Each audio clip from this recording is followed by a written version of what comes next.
early on in my career, my mission statement was to build trusting patient relationships by optimizing clinical outcomes through medication therapy management. And that's what we're going to talk about right now.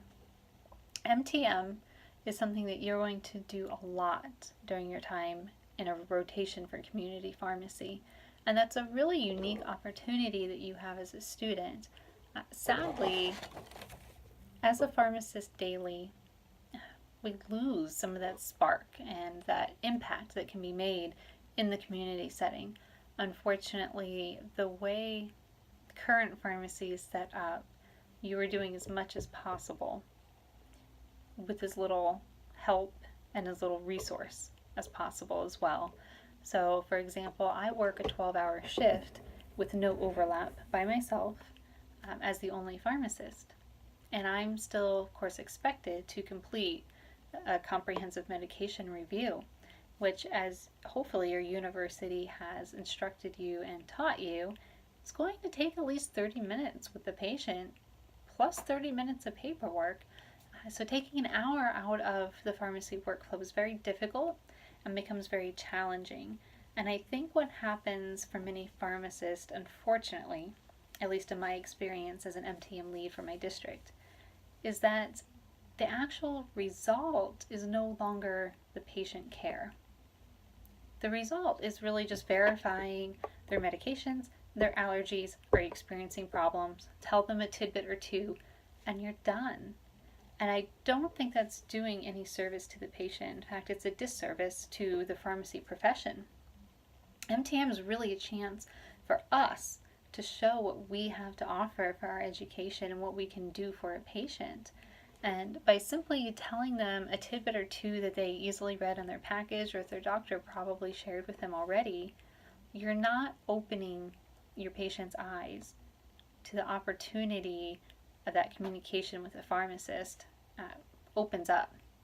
So you're really not becoming part of that healthcare team by just trying to rush out and do it. So as a student, it's a very unique opportunity because you have just recently been trained in all the up-to-date information, and I know most schools are really spending a lot of time and effort on counseling and how to have communication effectively, motivational interviewing, and hopefully you have already developed a script that you would use for MTM. So you now have time to spend with that patient. So as a student, you really can make even more of an impact than a seasoned pharmacist for so many reasons.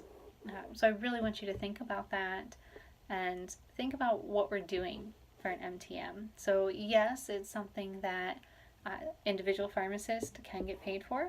It's something that our company gets paid for when you work for a chain.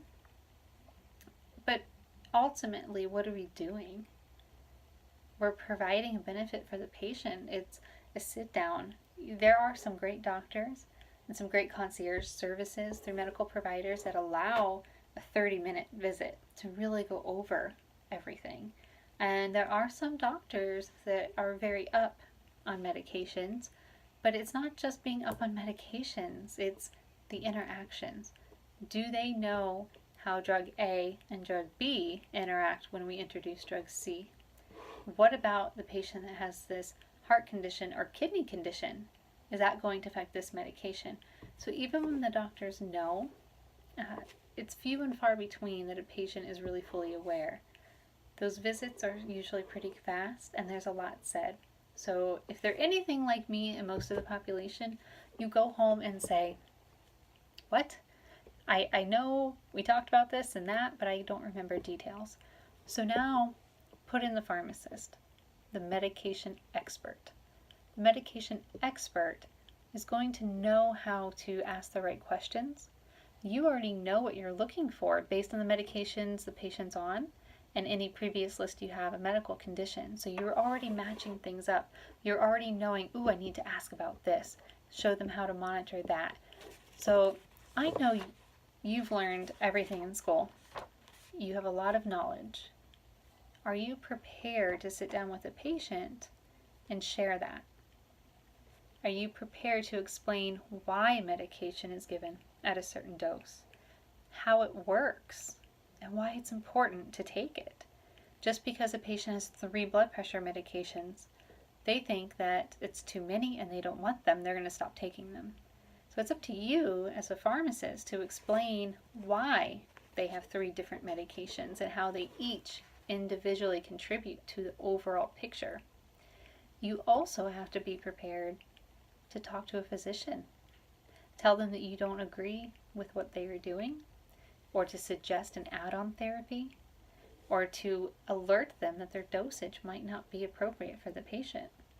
You have to feel confident in your knowledge to be able to do that smoothly. It's kind of like an animal in the kingdom, right? They smell fear. So you have to be very confident and be prepared. So if you're unsure about this, I would definitely suggest role-playing, even by yourself, which is how you would explain to a doctor. Because I will tell you, sometimes they'll be thankful that you caught an issue. Other times they're just going to tell you, well, that's what I prescribed and that's what I want. So then you have a clinical decision to make. Are you going to try to talk to that doctor, which of course is what you should do. Let's try to have an open pathway of communication. And after that conversation's over, now you have to decide if they didn't change it, is it appropriate enough for you to fill? So this is where that documentation comes in that you learn so much about in school, which again can be very difficult in a community pharmacy. We don't have charts, and we have a very small space for notes for a patient. So you really want to pull out any hard copy prescription you have, write on the back any notes that you have, because that's permanent.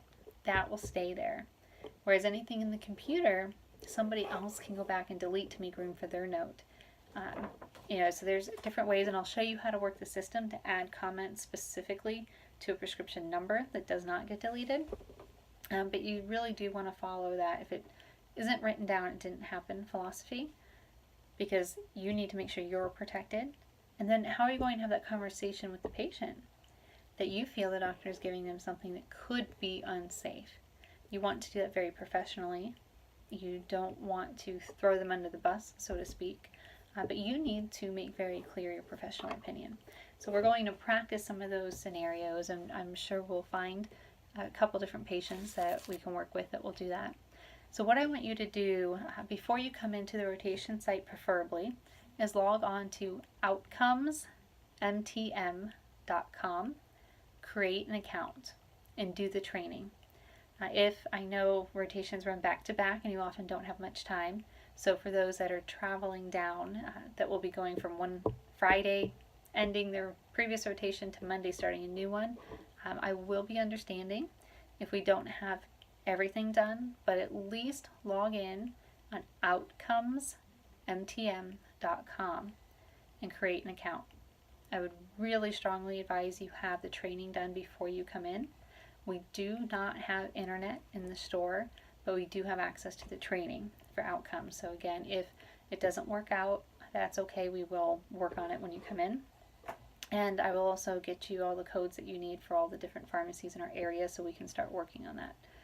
So what we'll do is we're going to focus on a couple of different disease states. And I have a very nice, I have a certification MTM, so I have very nice kind of cliff note, if you will, and some charts that run along with some popular disease states that I've saved that I will have you go through and go over and really focus on those kind of dosages or interactions or monitoring with the patient. So we're going to go through things like diabetes, hypertension, heart failure. We'll go over COPD as well, and hyperlipidemia. COPD is a really good time. We're going to go over smoking cessation during that time, and that's a neat opportunity as well to get involved and counsel a patient in a whole different manner. And we'll watch some videos from our AHEC that's actually for smoking cessation on motivational interviewing, which will help. So when you know these guidelines, I'm going to give you some cliff notes. We're going to discuss and talk about it. What I'm going to have you do to help with some of this counseling is an activity that I involved my technicians in previous locations I've managed. We're going to pick a counseling point that stands true for at least 3 different common medications. For example, dry mouth. And we have a list of common medications like serotonin, citalopram, trazodone. We can add to our answer key, so to speak. And what we'll do is every week you are going to pick a side effect and list the medications that are commonly prescribed to have on hand, and we're going to do a little game with the technicians, so I'll explain more about that, but I really want you to start thinking about what side effects and drugs you could use.